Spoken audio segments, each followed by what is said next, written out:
Hello students, welcome to lecture number 7. The topic for today's session is Basics of Quality Concepts. I, Dr. Rohan Prabhakar Devale, welcome you all. This is online lecture series, so don't forget to subscribe. The subject is Operations and Supply Chain Management. Learning objectives for today's sessions are to define and to know the dimensions of quality, to understand customers' view regarding quality, and to understand manufacturers' view regarding quality. We will start our session with one question. People have found many ways to define what quality is. Some of the most popular parameters for defining quality are listed below.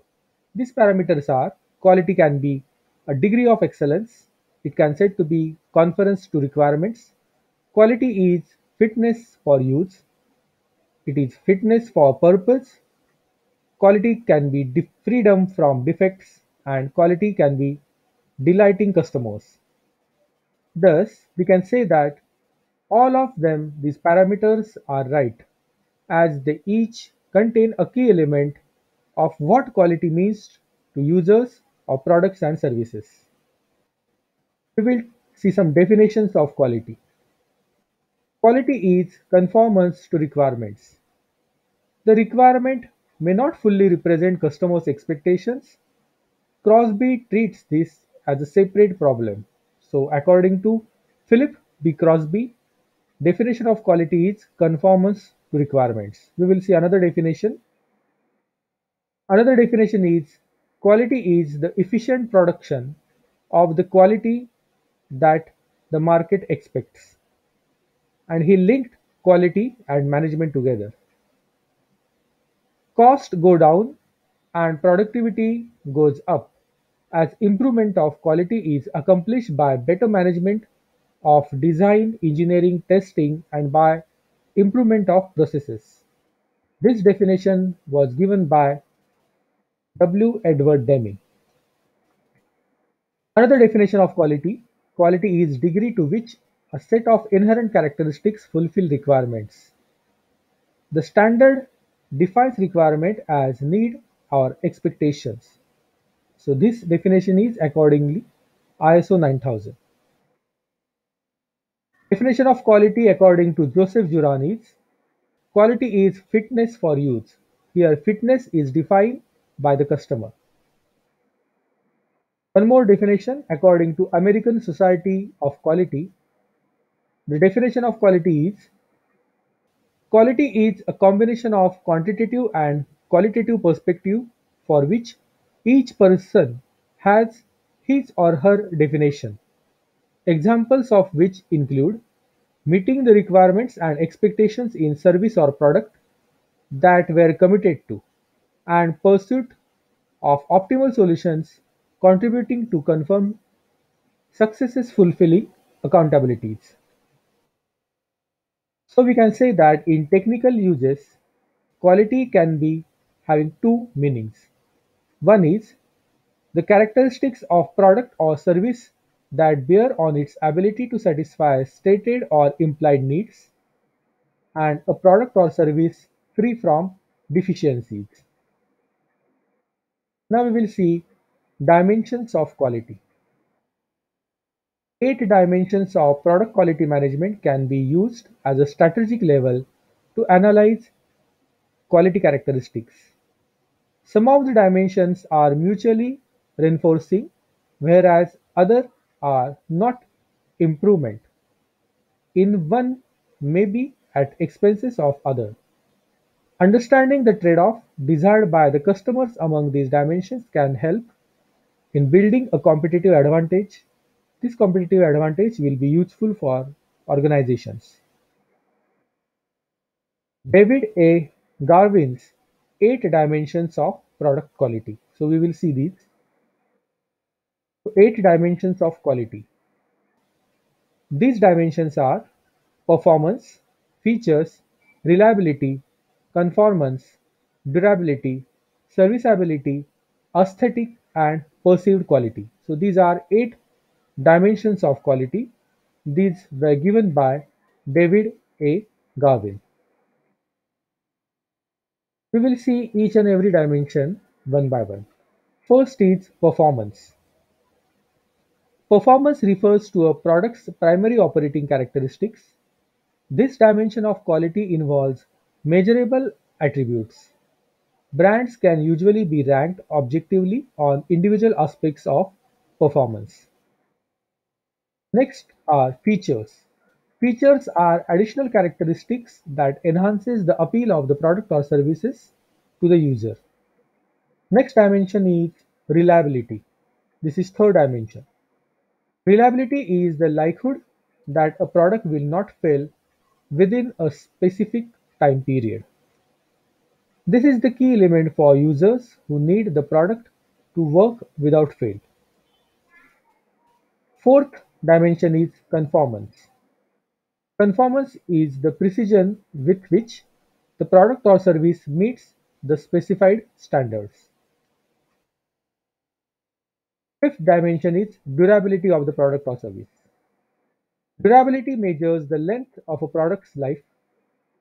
When the product can be repaired, estimating durability is more complicated.